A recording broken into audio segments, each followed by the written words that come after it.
We're now going to turn to the event of the morning, the dialogue with René Girard. Now, as I started planning this event, I talked with René and I said, what role would you like to play? And he didn't feel like giving a keynote address as he used to do, but he said he'd be very open to engage in dialogue with somebody. And given the theme of the conference, we thought it would be really good to look at the connections between mimetic theory and peace. Walter Wink has spent an academic career really probing in a deep way issues around peace and the complexity of peace and what it means to stand up to domination systems that often fuel a lot of the violence in this world. He's been to South Africa, written a book about South Africa.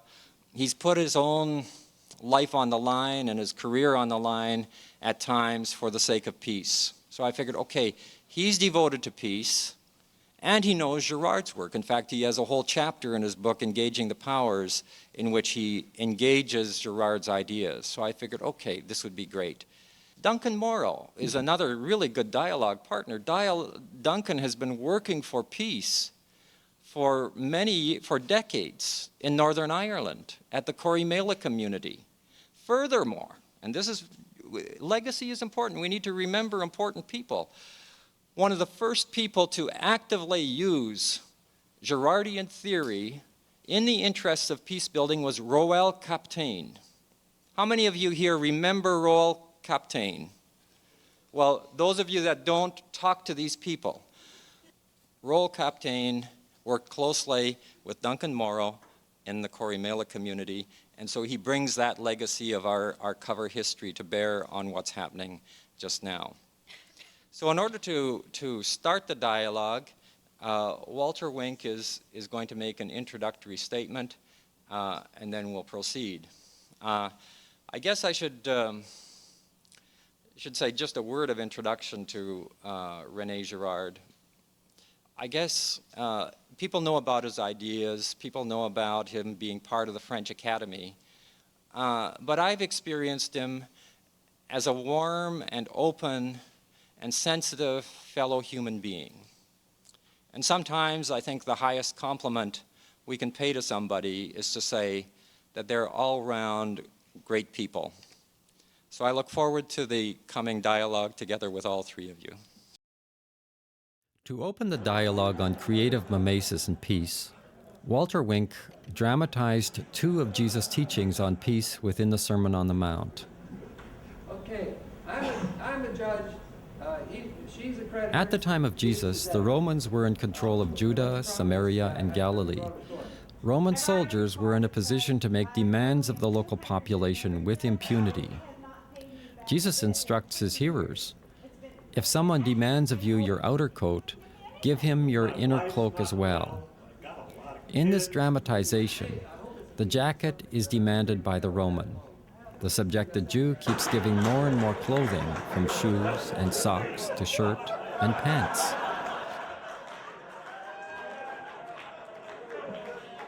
At the end, the Roman and the audience are embarrassed at seeing someone stripped to wearing only underwear. Likewise, the giving of the inner cloak in the time of Jesus would have left the Roman embarrassed, exposing the exploitative nature of the initial request. Roman policy prohibited soldiers from demanding the inner cloak, so the action would get them into trouble. The second teaching of Jesus concerns a Roman soldier who demands that a local person carry his bag for a mile.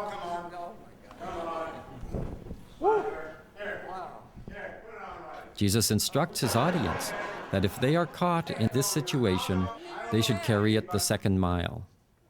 In the dramatization, when the first mile is up, the Roman soldier asks for the bag to be returned, but the subjected Jew insists on carrying it a second round, much to the chagrin of the Roman. There were strict policies at the time restricting soldiers who wished to exploit the occupied population. They could only ask someone to carry a bag for 1 mile. By insisting on going the second mile, the exploited person embarrassed the soldier who risked being reprimanded, as was the case in the skit. According to Walter Wink's interpretive skit, Jesus was teaching people to be agents, capable of taking action in a situation in which they were oppressed. Wink made the point that what Jesus was advocating was a creative, symbolic act in the name of justice in the face of oppression.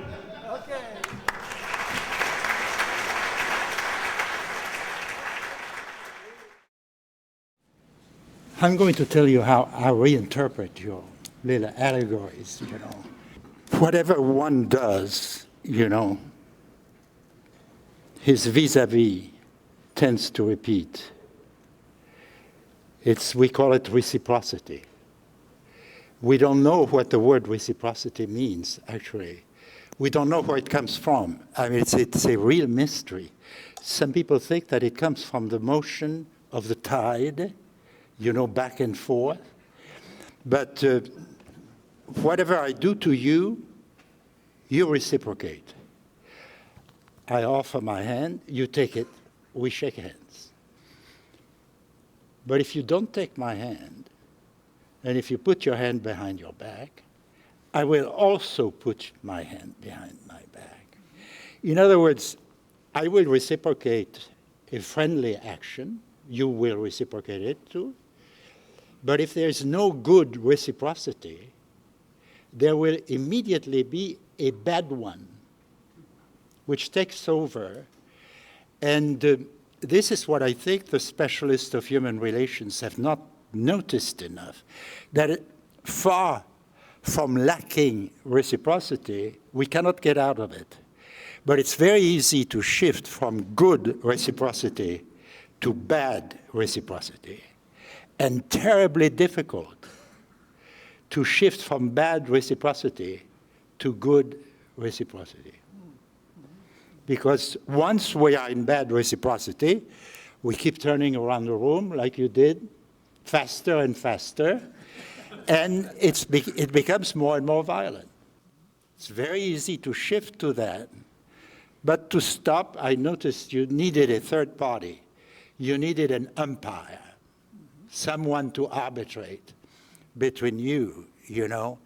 And I think the problem of mankind is really precisely that whichever reciprocity we have, you know, we are not going to be able to get out of it. It'll be a vicious circle into which things will always get worse and worse, and we don't really know why, anyway, because even good reciprocity, and this was one of the meaning of, can become bad by force of repetition, or, you know, lose its appeal. But it seems to me that much of the contemporary theater studies that sort of thing, you know.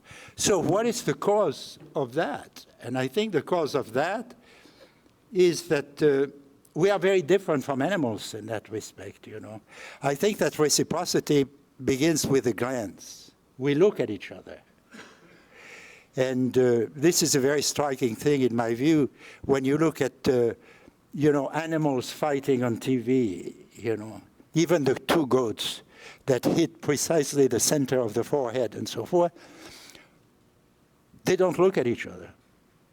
They don't look at each other before the fight, during the fight, or after the fight. There is a total lack of glance. This is so true that Kipling had a special theory which was typical Kipling, you know. He was a genius. But in the Jungle Book, there is that story that animals cannot stand the glance of man, which is human superiority. It's not true. If you look a cat in the eyes too long, the cat will be bored, will go to sleep. But men will never go to sleep. They'll rise to the challenge, and they'll fight. I think it is the good and the bad of man, you know. It's inescapable. We are terribly mimetic, and being mimetic, inevitably, we are open to conflict. But it shouldn't be viewed, I don't think the mimetic theory views it only as a negative thing, you know. It's also a positive thing. We have relations. Animals don't have relations. Well, today, people talk about animal culture and that sort of thing, but they always have relations, which is like enslavement. You know, when they have these fights about dominance, that's the way the ethologists call it, you know, and these fights never lead to death. Because the defeated animal offers the defeated wolf, for instance, his throat to the victor. And out of this, a relationship is born which we call dominance. But dominance means that the victorious animal will always choose first. And the dominated animal can only choose what the other one doesn't choose. That's a relationship of dominance, which is the building block, really, of what ethologists call animal society. But as far as we know, it doesn't go any further than that. It doesn't have much diversity. If this is the way animal societies are born, you know, in the type of competition that you have for food, sex, and so forth, instead of moving to death, it moves to dominance. In human beings, if you had the same thing, they would kill each other. We know that.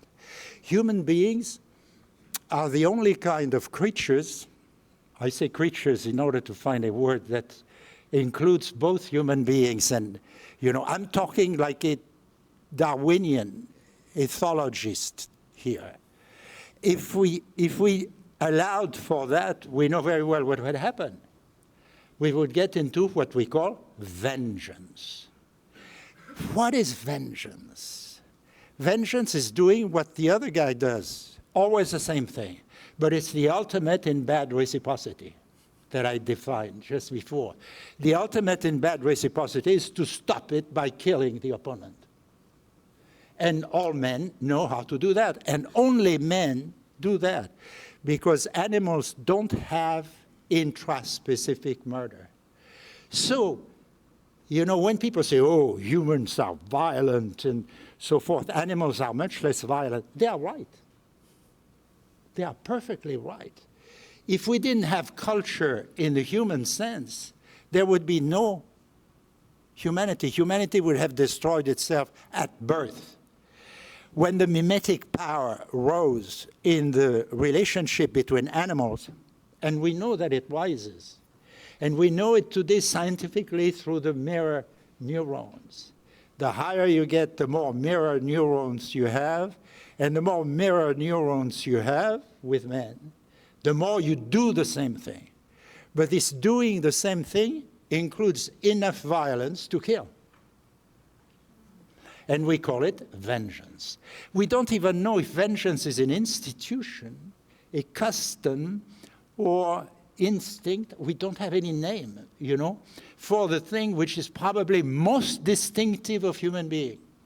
The human species is the only one which threatens its own existence from birth. We should be immensely aware of this now, because we do it with weapons that are so efficient that it's coming back to us at an incredible speed right this moment, you know. It's the main event of the 20th and 21st century, that man can destroy himself. That man, in other words, is an apocalyptic creature, like the Bible says, and no other religion does, you know. That should, if there are people on Mars who are watching us, they must be wondering why, even though we have scriptures that talk about the destruction of man by himself, we pay absolutely no attention to it now. We stopped paying attention to it when it became literally possible every day. Because in churches, we've stopped preaching eschatology and the end of times at the very moment when we became able to make it happen, you know. This, to me, is evidence that the Bible is not a religion like the other ones. that it knows about the origin and the end of man, things that are incomparable and that cannot be compared with any other religion.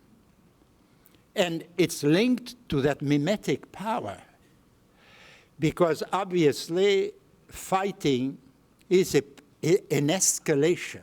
You know, we use the word escalation a lot today, but we should use it first for children fighting.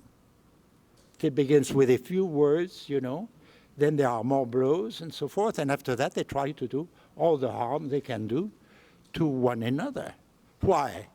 Because they are both doing the same thing, repeating, whatever you do to me, I'm going to do to you. If you treat me well, I will treat you well. But it's never the good aspect of it which dominates. Because it's so easy to imagine that aggression comes from the other. We insist on defining violence as aggression. And we are violent in the very doing of that. If violence, why do we want to define violence as aggression? Because we never feel aggressive ourselves. And we are not. We are mimetic. We imitate the aggression of the guy in front of us. Or at least we make him feel that we understand his aggressive intent. We don't feel aggressive at all, but we show him we understand he's aggressive. And he interprets that as our aggression, and vice versa, and so forth. The interpretation is always the same.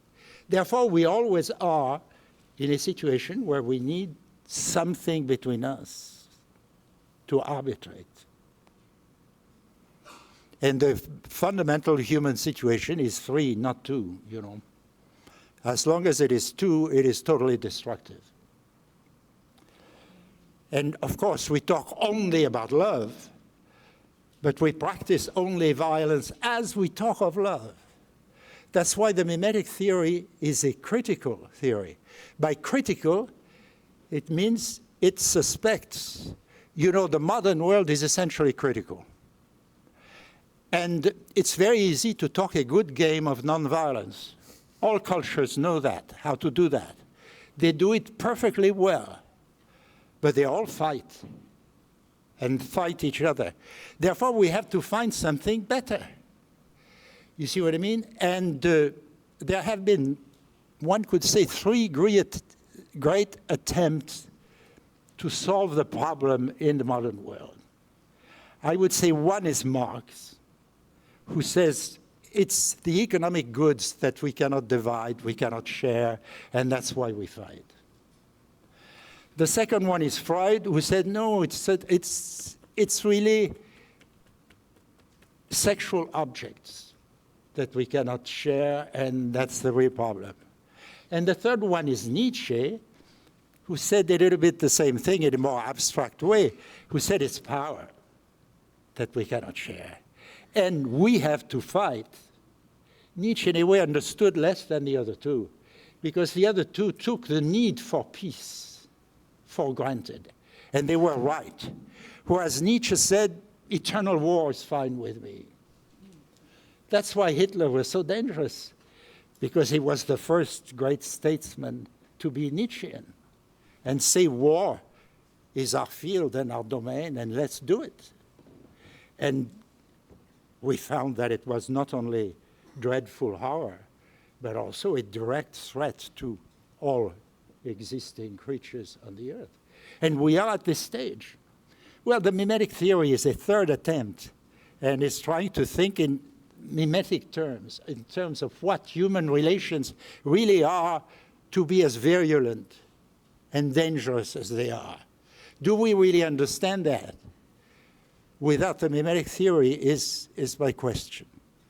Are human relations, you know, something which can be described purely rationally, as Enlightenment humanism believed, that you could do away with religion completely, and then you could establish the perfect society on a purely rational basis? I think that our time is very important because it's beginning to realize it cannot be. It's not possible, you know. So the question is, can the mimetic theory make a contribution? That's what we are trying to find out. As evidence that the mimetic theory starts to touch parts which other parts don't touch, I have to say that sitting here on this platform with you watching and him beside me takes away rational thought. It brings me right back to what I suppose I wanted to say from the very beginning, which echoes, I suppose, something which René has just said, which is that the profound insight of the mimetic understanding is, or there are so many, but one of them is, that this is not a rational pursuit. And it is particularly not rational once the escalation begins. It is particularly not a question. The choice is narrow the closer we get to the violence, as it becomes more and more simply reaction to the other. I, by way of my own experience in terms of living in Northern Ireland, one of the most profound and interesting issues coming at the back end of what we call our peace process, which I'll discuss later on tonight, is that it has left us with a nation of innocent people. Nobody did anything. And the only people who counteract that story are the injured and the bereaved and all those people around them. And it is absolutely clear that the political classes urgently want rid of them. And not just the political classes, all of the rest of us who support the political classes want rid of them. Because they constantly bring back into our attention that something happened here. Something extremely profound for which, and we don't want to know that either, we may have some responsibility.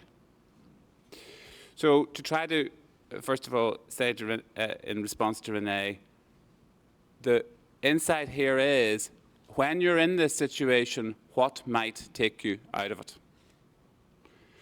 And to bridge back then to Walter, to say that Jesus' answer, as I understand it, is, in the end, follow me. And follow me means that there is a third way between fight and flight, as long as we stick, literally, in the place which is the relationship with Jesus. In other words, we stick in mimetic relationship with what he shows in the end, not just teaches, because I actually think it's show, not tell. I really do think that, that ultimately the story is show, not tell. And so what I want to say here is this. For me, the really big challenge in finding response to being oppressed, being put down, being consistently is, how do we act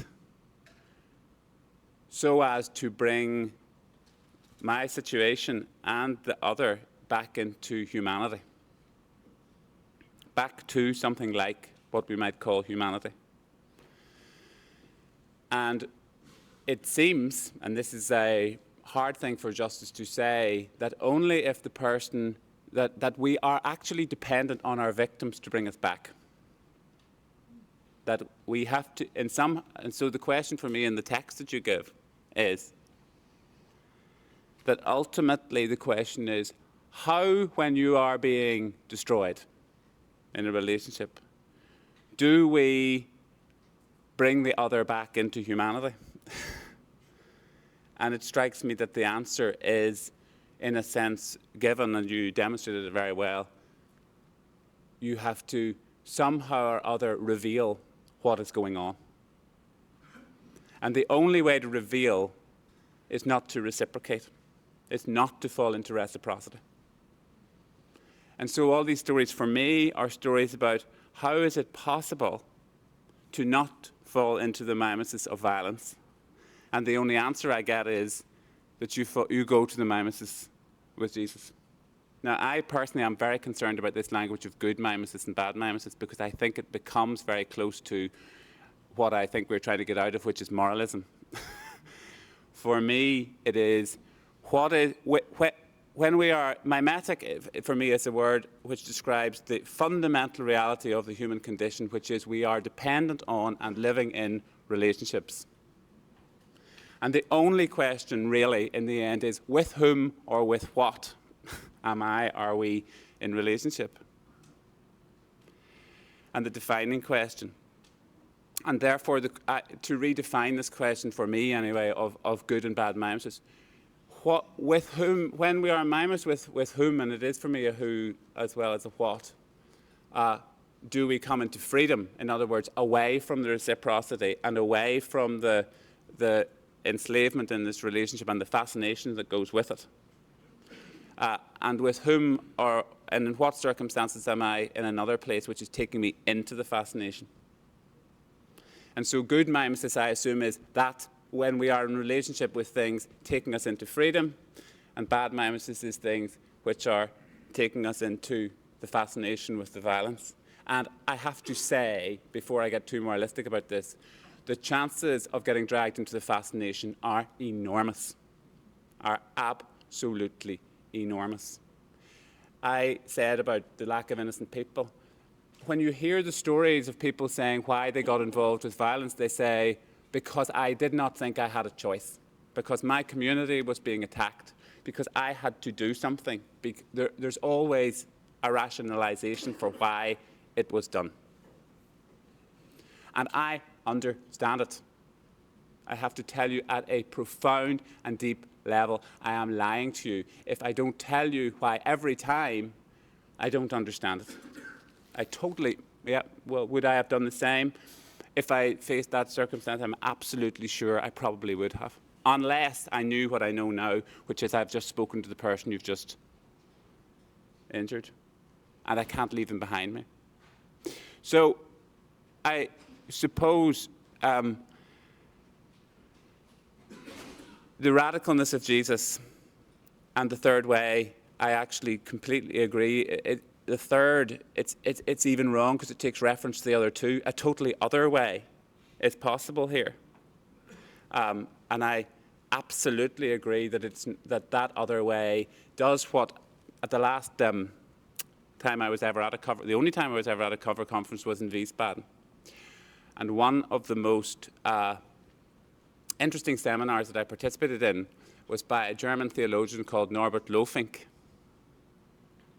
who talked about that the Christian challenge is to distinguish the difference between counterculture, which is simply reciprocity and getting into the relationship, and contrast culture, which is to live in a totally other reality and in this world.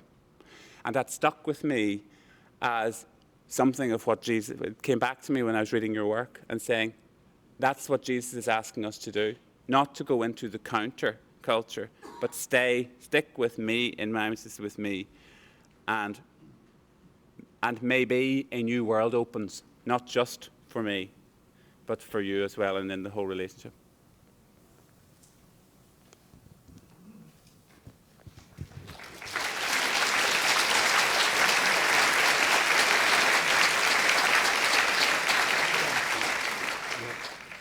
I would like to talk to you about your books on the Principalities and Powers. Good.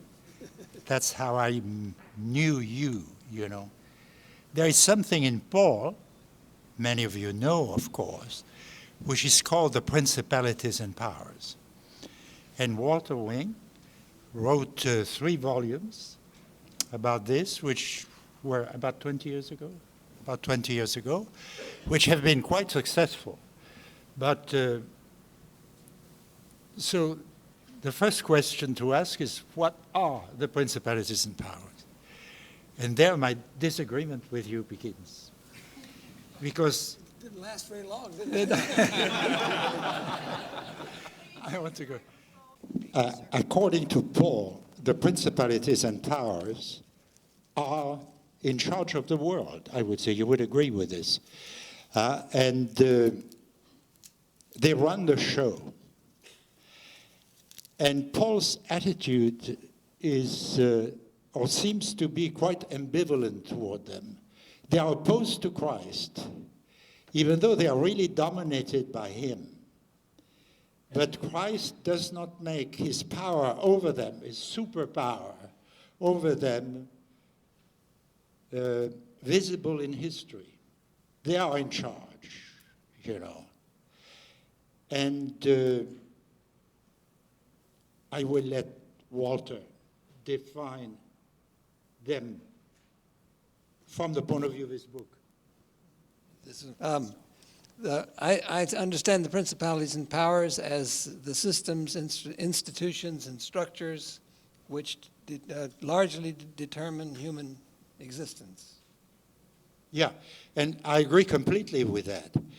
You know, human beings have a culture, and human beings have a religious and political structure, you know, which is there, and the principalities and power in Paul designate that fundamentally. And Paul's attitude toward them is that they are still in charge, and that therefore Christians must obey them, must be good subjects of the kingdom of the world such as it is today, which really means the Roman Empire. Many people think that the expression principalities of power has been invented in a way not to use any word that would designate the Roman Empire too visibly and specifically. I don't know if you agree with that, but it's a secondary question. And the principalities and powers, it's difficult when you read Paul. At times they seem to be very bad, but they will be destroyed only at the end of the world when Christ gets in charge. So I think that the mimetic theory has things to say about the principalities and powers which are not immediately visible.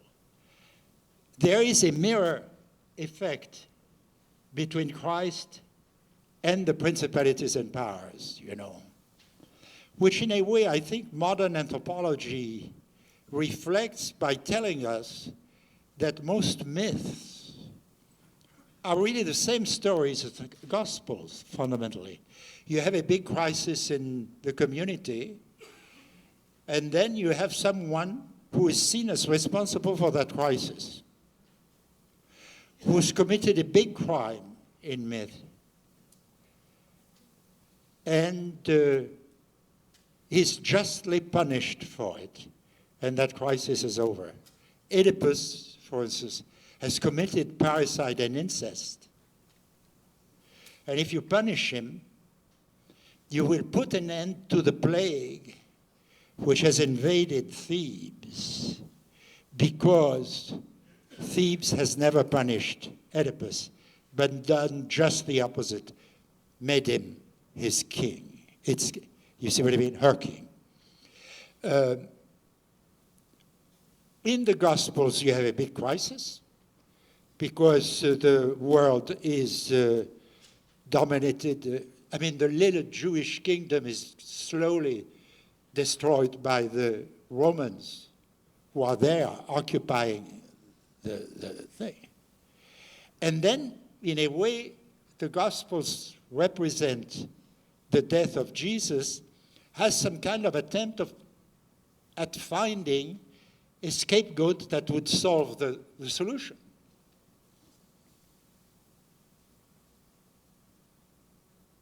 And in a sense, that's the only reason for the crucifixion, according to the Gospels. Therefore, anthropologists are completely right when they say myth, Gospels, fundamentally, same structure, same story. You see. Christians have rejected that view very much because they are terribly scared of it, because they fear it's the old modern unbelief of saying the gospel is a myth. Isn't it? It is, of course. It doesn't mean that Christians should reject that view. It means that they should agree with it even more. They shouldn't go against common sense. Christianity is much more commonsensical, as well as Judaism, as people realize. there is a huge difference that you see immediately if you understand what a scapegoat process is, and that you will see if you read with simple enough eyes the Gospels versus a myth. The similarities are just defined, are there. They are unquestionable. They are so striking that to deny them is to go against common sense, you know. So today, in a way, it's modern common sense that is anti-religious. They are only myths. Look, they are all the same. There is always the death of a hero there who is accused of something. And they don't see that difference, which is so huge. You see, so simple. And the truth is that the difference between myth and the Gospels is revealed by the Gospels, but we don't want to look at it. And the Christians, the religious people, are terribly bad anthropologists, whereas the atheists are a little better, just a little better, but not very good either. You see, in order to be a good anthropologist, what do you have to say and to see? Is that the myth, they have all something in common, which is that they read that story from the point of view of the mob. The victim is guilty. Oedipus has committed parricide and incest. Even Freud believes in it. We live in a mob. Freud denounces himself the mythical aspect of his psychoanalysis in the sense that he shows us it's a myth.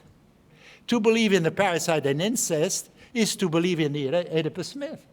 And Freud believes in it, whereas Christianity doesn't. Christianity and Judaism before, which is terribly important, they all interpret the story from the point of view of the victim. The victim is innocent and not guilty. It's not just friendship for Jesus or friendship for Joseph or friendship for Job that you give a voice to the victim in the Bible. It's to tell the truth. It's the mob that is wrong. It's the crowd. It's the people who are wrong. That's why Christianity is hated in our world. Because far from being, you know, the popular religion and so forth, it's the anti-popular religion. It denounces what the crowd believes. The crowd always believes in the guilt of the victim.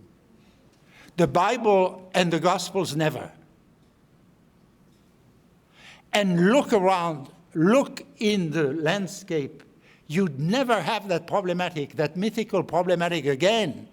It's never rectified anywhere except in a few books of the Bible and in the Gospels.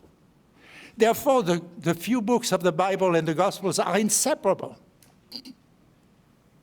They are the only books which denounce religion in the normal human sense. The problem, of course, with all religions, including Christianity, is that it has become a religion in the normal human sense. And in the process, it has been unfaithful to itself and deserves some of the strictures. So the people, in a way, the Christians feel that, and they are afraid of anthropology.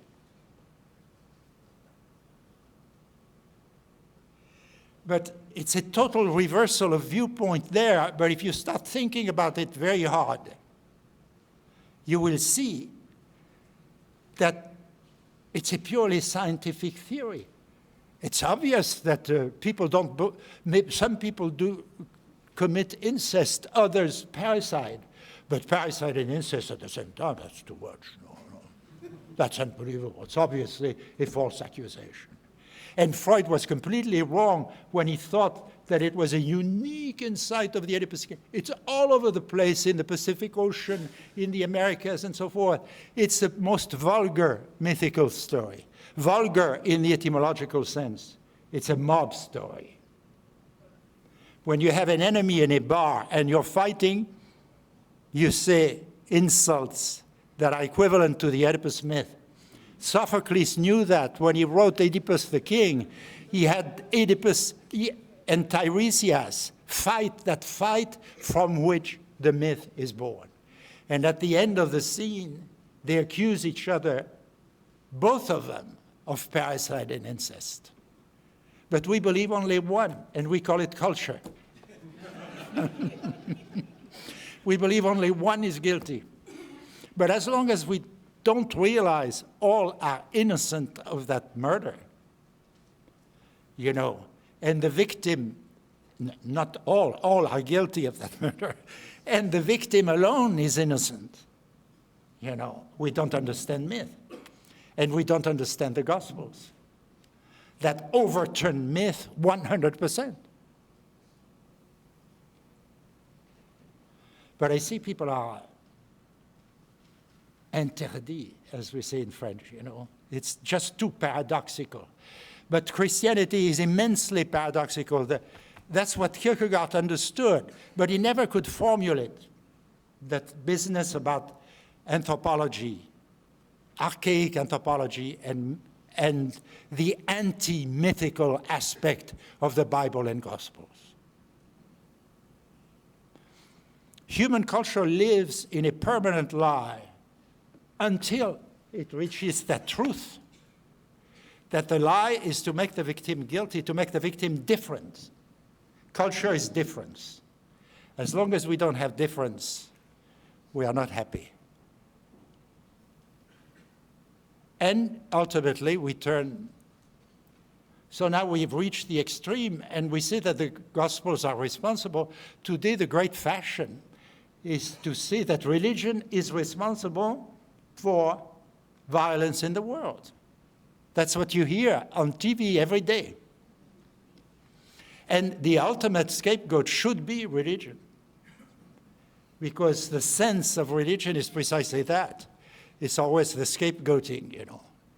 Now, people don't understand what I'm talking about because they don't understand the most fundamental thing about scapegoating. When people come and tell me, oh, I understand fully your story, your business, you know, you cannot believe how scapegoated I am. I said, go away, this is everybody's story. I want to hear the story which is nobody's story. And it's a story of Peter. When he realizes he's betrayed Jesus, he realizes that the scapegoater is he, and that Jesus is a scapegoat. And Paul, Peter is the first conversion in the Gospels, and Paul is the last one. But Paul, contrary to what people realize, it's exactly the same story as Peter. What does he hear? Peter sees it in Luke, at least in the eyes of Jesus, you know. And Jesus has announced the truth to him before. So what is essential about Peter's denial is his awareness that he has betrayed. We all betray without realizing it. I mean, no century has been a century of apostasy as ours, but it doesn't realize it's apostate, essentially. You see? And what is the question that Paul hears? Why do you persecute me? You know. Thank you. Duncan, I think, is ready to talk. Oh, yeah. Go ahead. Yes, I'm always ready to talk. Question of turning it off. I mean, I suppose I want to defend the atheists a little bit. Just a little bit. In the sense that it strikes me that the first insight of the Jewish people or the Hebrew people in the desert is that the old gods had failed. And in fact, they're right. The first and the culturally significant insight of the Hebrews in the desert is that the pharaonic system is a lie. And so, in the sense, if atheists are saying old religion is a lie, then I agree. And because this word religion and Christianity as religion and the rebellion against Christianity as religion is all mixed in with one another. And it is as if everything gets thrown out and we then live in this kind of desert without any direction of where we're going. And I suppose that's how I understand what postmodernism is all about. It's trying to pretend it doesn't matter that we don't have a direction, having given up with the old things and not willing to go to the new things. And I suppose my feeling is not so much that that atheism has, in that sense, or modernity has, at one level, is both an opportunity because we can't go back, That's a and real is question. another one is a danger, that we stand in this cusp between having discovered that the old gods Yeah. are dead. What now do we do? Who do we follow? And it strikes me that what I don't want to do is end up in some kind of new mimetic rivalry with atheists in this kind of game, which is you must believe, you have to believe is rubbish. It must be then that we take seriously what we know, which is somebody has to start not worrying about what they're doing and actually just following. I'm going to say follow me, which is I would advise you not to do, but My question. follow him. Yeah. And just Follow him. it's got to be my method. Yeah, but at the same time, if Christianity is true, which you imply to a certain extent, Yes, I agree. why choose as your enemy the religious people rather than the atheists, I think it's irrelevant. Either. In a way, the question is the archaic religions, which put the burden on the human victim, and which were wrong, and Christ has proved it, you see, at the same time were absolutely indispensable to take us out of animality into humanity. So I think one of the things the biblical religions say is that they assume the burden of religion too. And there is no more reason. The most radical position is to assume religion in toto and to realize that Christianity and the Bible and Judaism are the summit of it. You see what I mean? Because it's a most radical position, ultimately. But it's a radicalism, so radicalism that it hasn't been invented. I think that the mimetic theory is inventing it.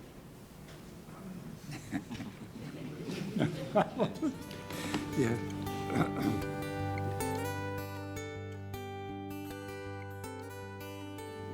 Okay, Robin. Yes, I just have one quick question. I may have read what you said about this before. Sure. But the proof of that Christianity is also a logical thing is in Plato, because there are two things. There is that famous passage in the Republic where a minor character says, if there were a perfect human being who wouldn't do any harm to his neighbors and who would be morally perfect, he would be killed. In other words, Simon Weil, considered this to be one of the great pre-Christian intuitions of Simon Weil. And I think he was right. In certain ways, Socrates is an approximation of this, but I think only an approximation. Because the thing about the Gospels, which is absolutely unique, and the Bible, is that they speak about their true nature in a way that theologians have not yet discovered. I'm going a little far there, but I will. Just before the Passion, Christ asked the people who listened to him, explain to me this sentence from Psalm 118, no? The stone that the builders rejected has become the keystone. It's a mimetic theory of religion. How does it apply to? It applies both to the archaic gods in one way, in its violent significance, and it applies to the biblical heroes in its non-violent significance. But why haven't the theologians talked about that question? And since no one answers it in the Gospels, try to answer it themselves. Have you ever seen a theologian doing that? Doesn't it have more authority than Greek religion? Should it not have priority for them over Greek questions? This incredibly Jewish question. No one. But I think the significance is obvious. The stone that the builders rejected is the victim, not only Christ, but all the victims before. If we understand that myth is myth, it's because deep down we understand Christianity. That's why we cannot escape it. We know that myths are wrong, and we hope that Christianity is wrong too, because it puts such a burden on us. But it's Christianity, the Gospels, that, and books like Job and the Psalms too. In the Psalms, no one notices, the people who comment on them, that in more than 80 of them, it is a victim who is speaking before being lynched by a mob. And this victim is asking God to be violent against his enemies. But one should see the circumstances. The Psalms are the first religious texts in history that make the victim speak before it dies. And the book of Job is nothing else. Job is a man who says, I was your little dictator in this village. You all worshiped me. One fine morning, I wake up, everybody's against me. I've become the scapegoat. And I'm the lowest of the lowest. The scapegoats, the people who live outside the town, they are better off than me now. Why did you shift that way? The question is never answered. But the question is not even posed by the critics of the Job book. That the real subject of the Job book is a leader who is rejected by his people. Therefore, that's why it's prophetic of Jesus, because all the prophets die the same way. The mob is for them at first, the crowd, and then turns against them. And Jesus says, I will die like the prophets. Therefore, Jesus knows that story, and it's because he knows it and talks about it, says that the same will happen to him.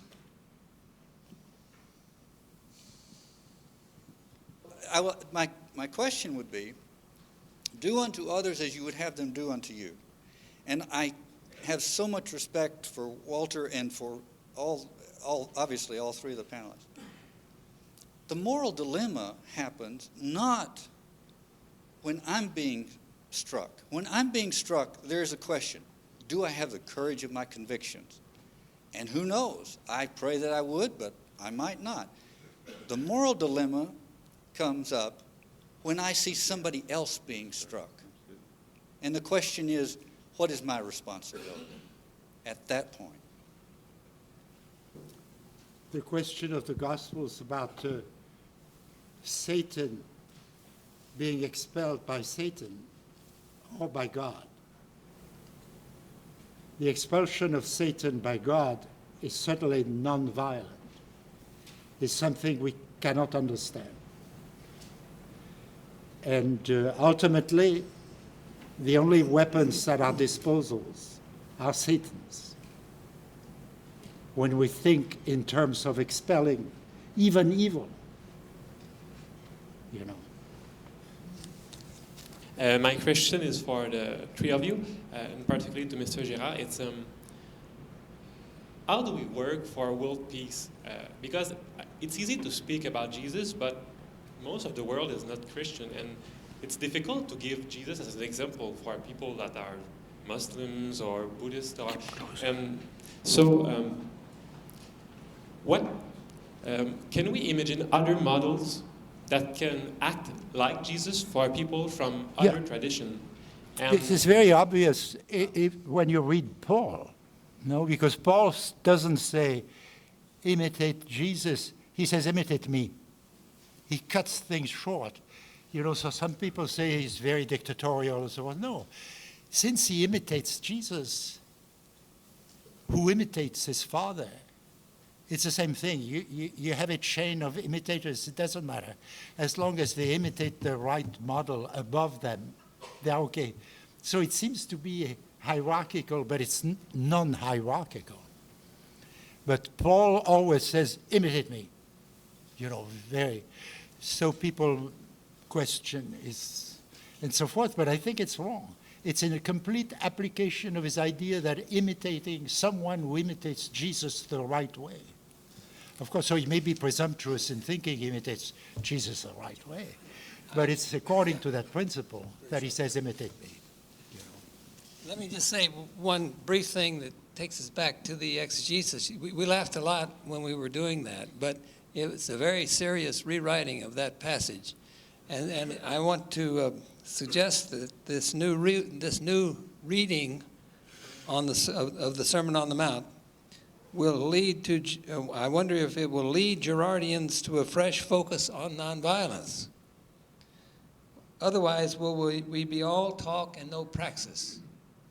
And I feel the latter is the danger. But in a way, I'm all talk. In more than one way.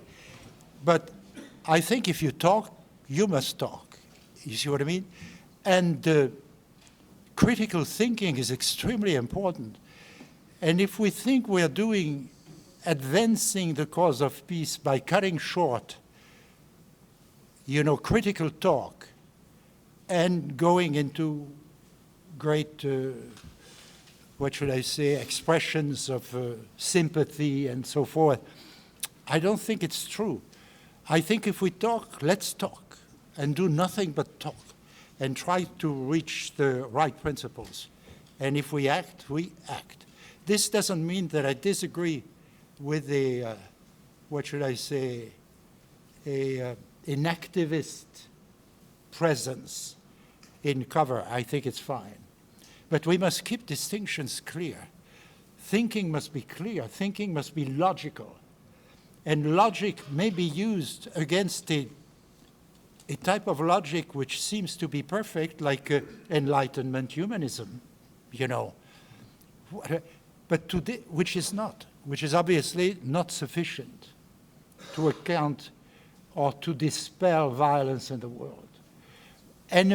All enemies today invoke the same principles of rationality. So rationality in the traditional Western mood is not enough for peace. We know that today, you know. It doesn't mean we must abandon rationality. We must try to see where it doesn't work, where, you know. Very quick, Duncan, we have to... I want to come in between these 2 points at one level and say that there's two things. First of all, I agree that these things need to be kept very clear. There is no point without a self-reflexive and a feeding of who we are in going any further. So I want to raise the possibility of spaces, opportunities, places where that is done. I don't think that is in the slightest a waste of time. In fact, I think it's absolutely essential. Without it, I would certainly have not done anything, so I want to say that. The second thing is, however, that the assertion is that if we live out of a different place, it makes a difference. It brings something new into the world. That in spite of the fact that, as Gil says, and I agree, this is a fallen world, there is a possibility, not that we are moving in this rationalistic sense to the great eschatological betterness of the future, which is, I suppose, there's the line in one of your tapes, which I've told you I listen to, you're with me every day, which says that there's a difference between saying history has an end and history has a point, which has always stuck with me. And I think the purpose of thinking and talking and trying to discern things in this way is It takes us back to the possibility of redeeming every moment and of making a difference, which is significant in time. And I do agree, therefore, with you that the significance is how do we live these texts out? These are not just texts for talking about, they're texts for mimetic relationship with, which means that they must be holistic experiences and body experiences as well as talk experiences, which doesn't deny either for me. Well, thank you very much for that.